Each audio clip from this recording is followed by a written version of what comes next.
I was offered a position as Associate Professor of Medicine and Chief of Scientific Visualization at Yale University in the Department of Medicine.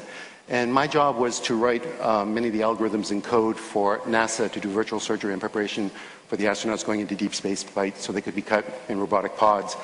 One of the fascinating things about what we were actually working on is that we were seeing, using the new kind of scanning technologies, things that had never been seen before. I mean, not only in disease management, but also things that allowed us to see things about the body that just made you marvel. I remember one of the first times we were looking at collagen, and your entire body, everything, your hair, skin, bone, nails, everything is made of collagen. And it's a kind of a rope-like structure that twirls and swirls like this.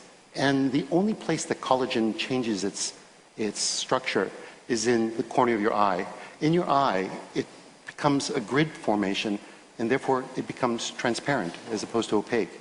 So perfectly organized a structure, it was hard not to attribute divinity to it, because we kept on seeing this over and over and over again in different parts of the body. One of the opportunities I had was one person was working on a really interesting kind of micromagnetic resonance imaging machine with the NIH, and what we were going to do is scan a new project on the development of the fetus from conception to birth using these kinds of new technologies. So I wrote the algorithms and code, and he built the hardware. Paul Lauterborough then went on to win the Nobel Prize for inventing the MRI. I get the data, and I'm going to show you a sample of that piece from conception to birth.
But as you can see, when you actually start working on this data, it's pretty spectacular.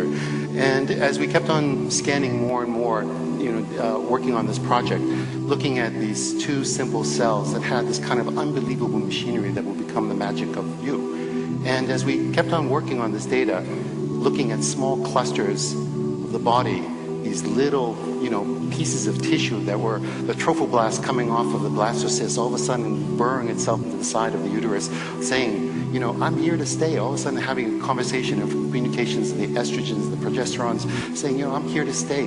Plant me, building this incredible trilinear fetus that becomes within 44 days something that you can recognize, and then at 9 weeks is really like a kind of a little human being. The marvel of this information, how do we actually have this biological mechanism inside our body to actually see this information? I'm going to show you something pretty unique. Here's a human heart at 25. It's just basically 2 strands. And like this magnificent origami, cells are developing at 1 million cells per second at 4 weeks as it's just folding on itself. Within 5 weeks, you can start to see the early atrium and the early ventricles.